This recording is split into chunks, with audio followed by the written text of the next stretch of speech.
राजनीति सिर्फ भावनाओं के आधार पर नहीं चलती, न ही समीकरण की बिसात पर आगे बढ़ती है। कई बार इसे छायावादी शब्दों की धार भी दी जाती है। आज अखिलेश यादव ने अपने भाषण में इसी दांव का इस्तेमाल किया। पीएम मोदी और राहुल गांधी के बाद अखिलेश यादव के भाषण का नंबर आया। वो नए अध्यक्ष को बधाई देते हुए बोल रहे थे, लेकिन हर शब्द का इशारा कहीं और का था।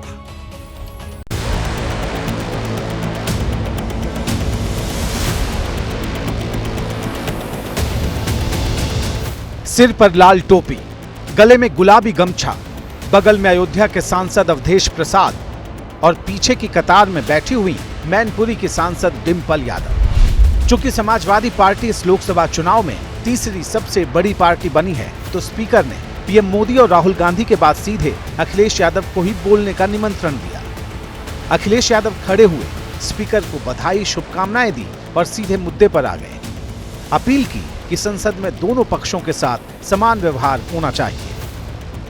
निष्पक्षता इस महान पद की महान जिम्मेदारी है।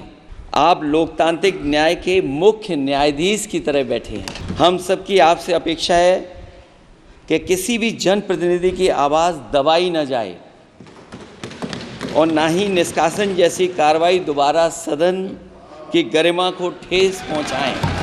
आपका अंकुश विपक्ष पे तो रहता ही है, लेकिन आपका अंकुश सत्ता पक्ष पे भी रहे। अखिलेश यादव बोल रहे थे और स्पीकर ओम बिरला के चेहरे पर मुस्कान थी। सिर्फ ओम बिरला ही नहीं, अखिलेश यादव की बातों पर पत्नी डिंपल यादव भी मुस्कुरा रही थी। अखिलेश यादव अपने भाषण में पूरा जोर इसी बात पर दे रहे थे कि सदन में भेदभाव जैसी चीजें न रहे। अध्यक्ष महोदय, आपके इशारे पर सदन चले, इसका उल्टा न हो। अखिलेश यादव जब तक बोले, डिंपल की निगाहें उन पर ही टिकी रहीं। वो कभी गंभीर मुद्रा में दिखी तो कभी हंसती मुस्कुराती नजर आई। 37 सांसदों वाली पार्टी के मुखिया अखिलेश यादव का संबोधन भले ही 4 मिनट से भी कम समय का रहा हो, लेकिन उनकी हर बात घूम फिर कर स्पीकर की कुर्सी पर ही पहुंच रही थी। मैं सदन में पहली बार आया हूं, ये नए सदन में। मुझे लगा कि हमारे स्पीकर की कुर्सी बहुत ऊंची होगी, क्योंकि मैं जिस सदन को छोड़ के आया हूं, अध्यक्ष जी, उसकी कुर्सी बहुत ऊंची है। उस समय भी मैं अध्यक्ष जी किसको कहूं कि ये कुर्सी और ऊंची हो जाए। अखिलेश यादव के ठीक सामने पहली कतार में पीएम मोदी बैठे थे। राजनाथ सिंह, अमित शाह और नितिन गडकरी बैठे थे। हर कोई गंभीरता से उनकी बात सुन रहा था। संविधान की बात करने वाले अखिलेश बातों बातों में सदन के सीमेंट तक पहुंच गए। जहां ये नया सदन है, वही मैं आपकी पीठ के पीछे देख रहा हूं। पत्थर तो सही लगे हैं, सब कुछ अच्छा लगा है, लेकिन कुछ दरार में मुझे कुछ सीमेंट अभी भी लगा दिखाई दे रहा है। अध्यक्ष महोदय, मुझे उम्मीद है कि आप जितना सत्ता पक्ष का सम्मान करेंगे, उतना ही विपक्ष का सम्मान कर करके हमें भी अपनी बात रखने का मौका देंगे। बात सीमेंट की रही हो, बात कुर्सी की रही हो, बात आसन की ऊंचाई की रही हो, बात अंकुश की रही हो या फिर बात भेदभाव, बराबरी, निष्पक्षता की रही हो, अखिलेश यादव का इशारा बिल्कुल सीधा था। समझने वाले समझ गए और जैसे ही अखिलेश का भाषण खत्म हुआ, राहुल गांधी ने अखिलेश यादव से हाथ मिलाया और डिंपल यादव मेज थपथपाती नजर आई।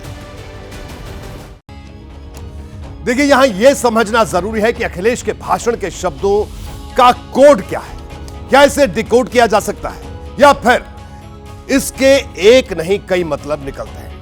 अखिलेश यादव के तंज का इशारा किधर था, आइए ये जानने की कोशिश करते हैं। देखिए, अखिलेश यादव ने कुर्सी की ऊंचाई ज्यादा होने की बात कही तो पूछा जा रहा है कि इसका क्या मतलब अहंकार से है। उन्होंने कहा कि सदन आपके इशारे से चले, ना कि उल्टा हो, तो इसका मतलब सरकार की तरफ था। अखिलेश ने कहा कि आपकी पीठ के पीछे दरार दिखाई दे रही है और उसमें सीमेंट अभी भी लगा है। अब पूछा जा रहा है कि क्या इसका मतलब यह था कि नए सदन में पिछले सदन की छाया दिख रही है। और आखिर में अंकुश शब्द की चर्चा, जिसका मतलब यह निकलता है कि अखिलेश यादव ने इशारों इशारों में अपील की कि विपक्ष को ना दबाया जाए।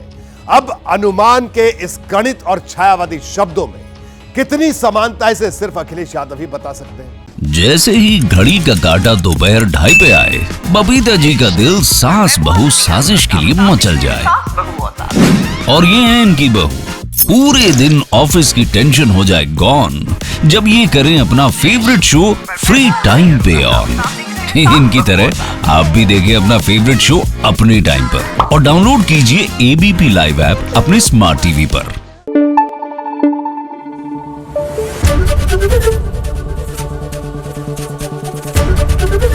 एबीपी न्यूज आपको रखे आगे।